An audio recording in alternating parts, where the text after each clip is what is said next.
njagala tutunulire iterative exercise number 4 tugenda just tukulaba question yemu ngeri ku denominator eri ku valuation consistency nti bwe tuba tukola valuation consistency tugambye mulimu ebintu byogenda okutunulira nga bweba formula egenda kubeera before interest nga interest yegenda okubeera nga separator yabyo nti earnings before interest, that is the operating profit. So bo picking one item from before interest and tax, then denominator ne numerator bina kubeera nga byonna bivuddeyo waggulu. Bo picking item ng'evudde wansi wa after tax, after interest, then numerator ne denominator bina kubeera nga bivuddeyo wansi. Okugeza nga bona agamba nti price to earning, if the denominator is after tax expense, then kubanga bino tubikozesa mu kudetermining equity multiples and enterprise value multiples. Where valuation consistency, that's because we are more of we are looking at valuation multiples most of the time when we are looking at this consistency, because that's where we have the formulas. Kati mu enterprise value twalabye multiples nga nti tuyina mu equity mulimu enterprise value over sales. So it means enterprise value jukira since erimu kubanga twagambye nti enterprise value is a debt, is a capital structure neutral. It means it's not affected. Teina wonyo effect nti inako side mulimu equity mulimu ne debt. So enterprise value nzo kusanga nge crossinga. Naye katojja kusanga wantuli ku EV over sales. Kubanga it is before tax. It is before tax kubanga eri capital structure neutral is not affected. The enterprise value is not affected. So ebintu byonna ebigenda okuva mu enterprise value multiples zazo zina kuva mu ezo items eziri before deducting interest expense. Kitegeza tulina kufuna before earnings before interest and tax. Ezo multiples zigenda okuva nga tuyinza okubeera na EV to EBITDA multiple, EV to EBITDA multiple, obanga tuyina EV to EBIT, earnings before interest and tax. Kati eno wansi tuyinayo eza equity value, tuyina mu PE bukasogena mu price. Kitegeeza oli market shares, market gundi yayo jifune mu equity section of the balance sheet. That's where you get that information okufuna share price. Kuba okwata bukwasi okufuna share price okwata bukwasi basobola okuwa the whole valuation of the shares, no dividing up the number of shares, no funa share price. Inzo kuba per value, but whichever, as long as you get the, because we are not talking about the market price, we are talking about the share price. Then the earnings, of course these earnings are always after tax, because the money we distribute to the shareholders is supposed to be an after tax amount. 2, earnings to book value. Sorry, it is price to book value, PB, P over B, share price over the book value.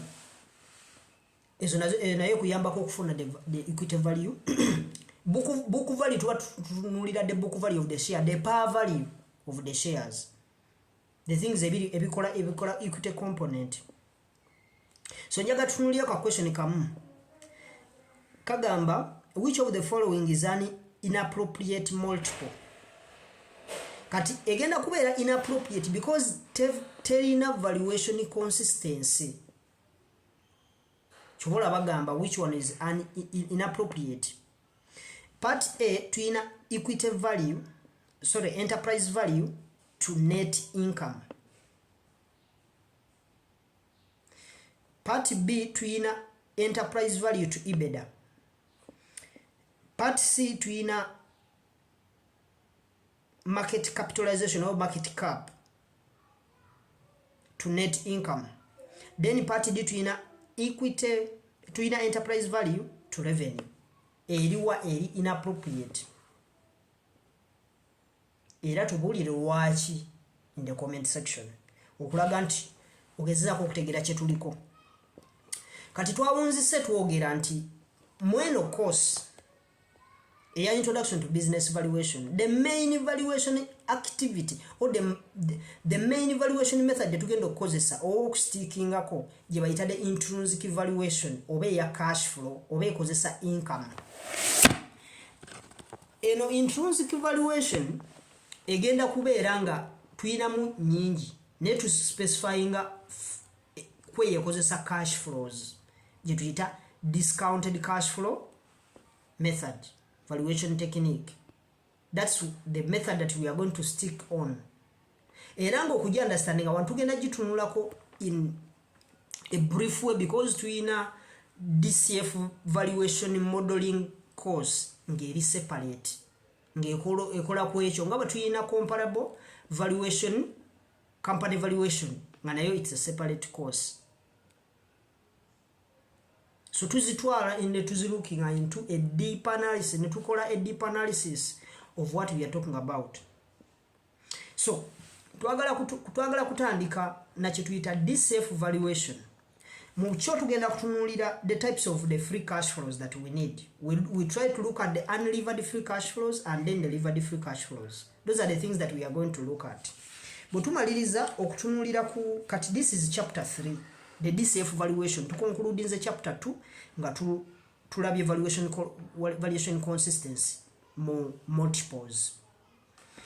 Chapter ya 3 etandika twetaaga kutandika nakulaba the types of free cash flows zetugenda okulaba ko business. Tutunulire a DCF wakati erimu cash flows mmeka tuzimanyi nti ziri bbiri, the discrete and then the terminal value.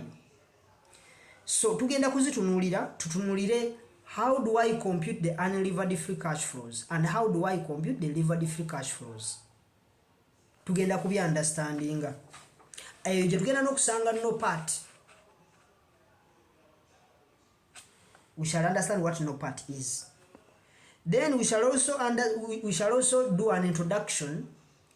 Once we start on the introduction, butandika ku introduction one netandika ga introduction to the main model. Kitegeza tugenda practical. Tewagenda kubeera yo turning back point. Tugenda kudda to demo theoretical thing. The theoretical thing is very important kubazi tuyambako okumanya kiki tugenda okulaba mu maaso. So tugenda kutandika tutunulire this evaluation, but the moment we start on the introduction to the main module kubanga tuba tugenda kukwata template yaffe tutandika okuginnyonnyola biki ebiriko biki bye tugenda okutunulira kuba tuba tugenze mu computations. And as I said, this is going to be the main module, or this is the main method that we are going to use as far as business valuation is concerned. So tutunulira into cash flows. So you know kubeera prepared to understanding about NPV, IRR to get the cost of capital, the work, those kind of things. So those are the things that we might look at, some of the things that we might look at as far as chapter 3 is concerned. But this chapter 3 is the most important chapter that you need to understand because it is very wide. Ekyokubiri egenda tuyambako oku understanding kabutebo to computinga mu ebintu okugeza to computinga tutya unlevered free cash flows, levered free cash flows era nga ziva mu ki.